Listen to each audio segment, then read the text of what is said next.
যি ব্যক্তিয়ে তিনিটা আমল কৰিব মহান আল্লাহ তাআলাই জীৱনৰ সকলো সমস্যা সমাধান কৰি দিব, অভাৱ অনাটন দূৰ কৰি দিব, মনৰ আশাবোৰ আল্লাহ ৰব্বুল আলামিনে পুৰা কৰি দিব, ইহকাল পৰকালত কামিয়াবি দান কৰিব। সেই বান্দা বা বান্দিক আল্লাহ ৰব্বুল আলামিনে মকবুলিয়াত দান কৰিব, উচ্চ মৰ্যাদা দান কৰিব। সেইজন বান্দা বা বান্দি আল্লাহৰ ওচৰত যি দোয়া কৰিলেও আল্লাহ ৰব্বুল আলামিনে কবুল ও মঞ্জুৰ কৰিব। কাৰণ এই তিনিটা আমল আল্লাহ রব্বুল আলামিনের অতি পছন্দনীয় আমল হয়। আল্লাহ তাআলা বহুত ভাল পায় যদি আল্লাহর কোনো বান্দা বা বান্দি এই তিনিটা আমল করে, আল্লাহ তাআলাই তাক পছন্দ করে, আল্লাহ তাআলা ভাল পায়।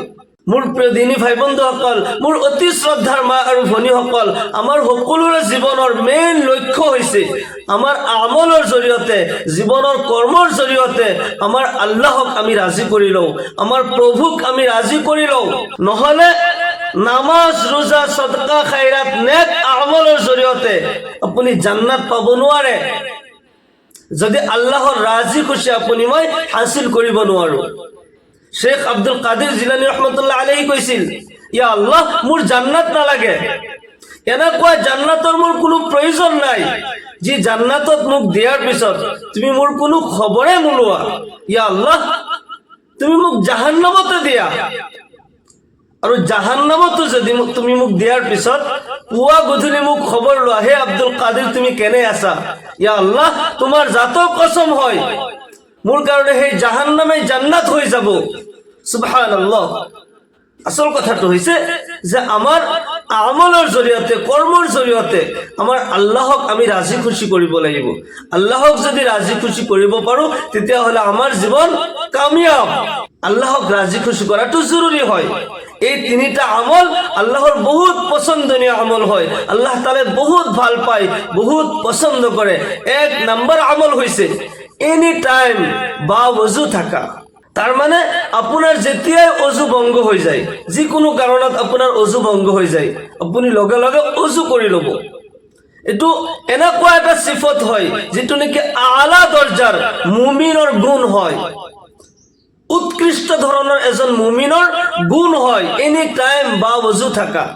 আপুনি ৰাস্তা দি গৈ আছে, কৰবাত জানাজা আৰম্ভ হৈছে, আপুনি ইমানখিনি তৈয়াৰ হৈ যে আপুনি লগে লগে জানাজাত শৰীক হৈ যাব পাৰিব। নামাজৰ টাইম হৈছে, আজান হৈছে, আপুনি ডাইৰেক্ট মছজিদত যাব পাৰিব। আল্লাহ ৰসুল জনাবে মুহাম্মদুৰ ৰাসূলুল্লাহ সাল্লাল্লাহু আলাইহি ওয়াসাল্লাম যেতিয়া মেৰাজলৈ যায় আকাশত এজন সাহাবাৰ ভৰিৰ আৱাজ পাইছিল, খোজৰ শব্দ পাইছিল। তেওঁ চিনিব পাৰিছিল, অনুমান কৰিব পাৰিছিল যে এই খোজ হযৰতে বিলালৰ খোজ হয়, আল্লাহৰ নবী সাল্লাল্লাহু আলাইহি ওয়াসাল্লামৰ গোলাম হযৰতে বিলালৰ খোজ হয়। নবী সাল্লাল্লাহু আলাইহি ওয়াসাল্লাম যেতিয়া মেৰাজৰ পৰা উভতি আহে আৰু হযৰতে বিলাল ৰাদিয়াল্লাহু তাআলা আনহুক মাতি খুদে, হে বিলাল তুমি কি আমল কৰা? আল্লাহু আকবাৰ। হযৰতে বিলাল ৰাদিয়াল্লাহু তাআলা আনহু কান্দি দিয়ে আৰু কয়, ইয়া রাসূলুল্লাহ সাল্লাল্লাহু আলাইহি ওয়াসাল্লাম মই হলো দুখিয়া গোলাম, মইনো কি নেক আমল কৰিম, মইতো বহুত আমল কৰিব নোৱাৰো। আল্লাহ ৰাসূল সাল্লাল্লাহু আলাইহি ওয়াসাল্লামে কয়, নহয় নহয় তুমি এনি টাইম কি আমল কৰা? হযৰত বিলাল ৰাদিয়াল্লাহু তাআলা আনহু কয়, হুজুৰ মই হলো আপোনাৰ গোলাম, মই 5 ওয়াক্তৰ নামাজ পঢ়ো, তাসবিহ তাহলিল তো বহুত কিছু কৰিব নোৱাৰো। ইয়া ৰাসূলুল্লাহ সাল্লাল্লাহু আলাইহি ওয়াসাল্লাম মই এটা আমল এনি টাইম কৰো যেটো নেকি মোৰ ওযু যেতিয়াই ভঙ্গ হৈ যায় মই লগে লগে ওযু কৰো। আল্লাহ ৰাসূল সাল্লাল্লাহু আলাইহি ওয়াসাল্লামে কয়, হে বিলাল আল্লাহ ৰাব্বুল আলামিন তোমাৰ এই আমল বহুত পছন্দ কৰিছে, ইমানেই পছন্দ কৰিছে যে মই মেৰাজলৈ যাই আকাশত তোমাৰ ভৰিৰ খোজৰ আৱাজ পাইছো, শব্দ পাইছো। মই যিমানে আগবাঢ়ি গৈছো আওয়াজ আৰো আগবাঢ়ি গৈছে, মই যিমান চেষ্টা কৰি লগ কৰিব পৰা নাই। হে বিলাল আল্লাহ ৰাব্বুল আলামিনে তোমাৰ এই আমল বহুত পছন্দ কৰিছে, বহুত ভাল পাইছে, যাৰ কাৰণে তোমাক ইমান সম্মানৰ অধিকাৰী বনাইছে। সুবহানাল্লাহি বিহামদিহি। ইন্নাল্লাহা ইউহিব্বুত তাওয়াবিন ওয়া ইউহিব্বুল মুতাতাহহিৰিন। নিশ্চয় আল্লাহ ৰাব্বুল আলামিন তওবাকাৰী সকলক বহুত ভাল পায়, আৰু যিসকল পৰিষ্কাৰ পৰিচ্ছন্ন হৈ থাকে, পাক পবিত্ৰ হৈ থাকে আল্লাহ ৰাব্বুল আলামিন বহুত পছন্দ কৰে। আমাৰ বহুত মুমিন মুছলমানটো ক'বলৈ আফসোস লাগে, বহুত বেয়া লাগে। ওযু থাকাটো দূৰৰ কথা, পাক হয়েও না থাকে। কৰবাত জানাজা দেখিলে জানাজাত শৰীক হৈ যাব, অজু থাকিলে জানাজাত শৰীক হৈ যাব, নামাজত শৰীক হৈ যাব। এইখিনিতো দূৰৰ কথা। আমাৰ বহুত মুছলমান এনেকুৱা মছজিদৰ বাৰান্দাত পৰ্যন্ত সোমাবলৈ সাহস নাপায়, আকৌ তেওঁলোকে মছজিদ চলাই আছে, তেওঁলোকে মছজিদৰ ডাঙৰ ডাঙৰ পদত আছে। এনেকুৱা মুছলমান যিসকল নেকি মছজিদৰ বাৰান্দাত সোমাবলৈ সাহস নাপায়, কাৰণ নাপাক থাকে। আফসোস লাগে, বেয়া লাগে। এজন মুছলমান অজুতো দূৰৰ কথা, কমসে কম পাকটো হবই লাগিব। আপুনি যদি খুদা নাখাস্তা নাপাক অৱস্থাত হৈ আছে, আপুনি নাপাক হয়, পেচাব কৰি কুলুফ লোৱা নাই, আপুনি নাপাক হয়, বা আপুনি ফৰজ গুসলটো কৰিব পৰা নাই, ভালকৈ পবিত্ৰ হোৱা নাই, নাপাক হৈ আছে, খুদা নাখাস্তা আপোনাৰ মালাকুল মউত যদি উপস্থিত হৈ যায় আপোনাৰ জান লোৱাৰ কাৰণে, আইনামা তাকুনু ইদৰিকুমুল মাউত ওয়ালাউ কুনতুম ফি বুৰুজিম মুশাইয়াদা, তোমালোক মউতৰ পৰা কলৈ পলায়ন কৰিবা, ক'ত লুকাবা? আল্লাহ ৰাব্বুল আলামিনে কয় মউতৰ স্পেশাল অৰ্ডাৰ আছে, মালাকুল মউতৰ কাৰণে স্পেশাল অৰ্ডাৰ আছে। তুমি যদি সন্দুকৰ ভিতৰত, বাকচৰ ভিতৰত যাই আশ্ৰয় লোৱা, মালাকুল মউত তাতে উপস্থিত হৈ যাব, তোমাক তাৰ পৰা ধৰি আনিব, তোমাৰ জান ওলাই ল'ব। মালাকুল মউত 24 ঘণ্টা আমাৰ পিছত লাগি আছে। আমি যদি নাপাক অৱস্থাত থাকো, মালাকুল মউত উপস্থিত হৈ যায়, কলিমা নসিব নহয়। আৰু মৃত্যুৰ সময়ত যদি কলিমা নসিব নহয়, ইয়াতকৈ দুৰ্ভাগ্যৰ কথা আৰু হ'ব নোৱাৰে। আলা দৰ্জাৰ মুমিন সেইসকল যিসকল এনি টাইম বাবজু থাকে। মালাকুল মউতৰ উপস্থিত হোৱাৰ সময়ত, মৃত্যুৰ মুহূৰ্তত যদি আপোনাৰ অজু থাকে, আপুনি পবিত্ৰ হৈ থাকে, আপোনাৰ কলিমা নসিব হ'ব। ইয়াতকৈ আৰু ভাগ্যৰ কথা, সৌভাগ্যৰ কথা আৰু কি হ'ব পাৰে? মান ক্বালা লা ইলাহা ইল্লাল্লাহ দাখালাল জান্নাহ। আল্লাহ ৰাসূল সাল্লাল্লাহু আলাইহি ওয়াসাল্লামে কয়, যিজনে লা ইলাহা ইল্লাল্লাহ পঢ়িলে সেইজনক জান্নাতত দাখিল কৰি দিয়া হ'ব। মৃত্যুৰ সময়ত যদি সেই মুহূৰ্তত কলিমা নসিব হৈ যায়, ইয়াতকৈ আৰু কামিয়াবী, ডাঙৰ কামিয়াবী আৰু কি হ'ব পাৰে? সেইকাৰণে মোৰ প্ৰিয় দিনী ভাই বন্ধুসকল, যেতিয়াই আপোনাৰ অজু ভংগ হৈ যায়, লগে লগে অজু কৰি ল'ব। ইয়াৰ কষ্টৰ আমল নহয়, বহুত সহজ এটা আমল হয়। এনি টাইম যেতিয়া আপুনি বা অজু থাকিব, আপোনাৰ দ্বাৰা কোনো ধৰণৰ গুনাহ নহয়, শয়তানে পথভ্ৰষ্ট কৰিব নোৱাৰে, আপুনি গুনাহৰ পৰা বাচি থকাৰ বেছি চান্স থাকিব। এনি টাইম আপুনি অজু ৰাখিব, 1 নম্বৰ আমল। 2 নম্বৰ যিটো আমল হয়, সেয়া হৈছে নজৰৰ হেফাজত কৰা, দৃষ্টিৰ হেফাজত কৰা। পুৰুষ মহিলাসকল সকলোৱে এই বস্তুটো, এই সবক আজি নোট কৰি লওক। জীৱনৰ শান্তিৰ কাৰণে, আল্লাহৰ পছন্দনীয় বান্দা হোৱাৰ কাৰণে এই আমল বহুত জৰুৰী হয়। আল্লাহ তাআলা এই আমল বহুত পছন্দ কৰে। দৃষ্টিৰ হেফাজত কৰা, বেগানা মহিলাৰ প্ৰতি কুদৃষ্টি দিয়াৰ পৰা নিজৰ নজৰ হেফাজত কৰিলো। আপুনি ৰাস্তা দি গৈ আছে, এগৰাকী ছোৱালী বা বোৱাৰী, তেওঁ যেনিবা কাপোৰ পিন্ধাই নাই, চট কাপোৰ পিন্ধি তেওঁ ফুৰি আছে, আপুনি এজন বেগাৰা পুৰুষ হৈ সেইগৰাকী মহিলাৰ প্ৰতি কুদৃষ্টি দিয়াৰ পৰা যদি নিজৰ নজৰ হেফাজত কৰে, আল্লাহ ৰাব্বুল আলামিনে পছন্দ কৰিব।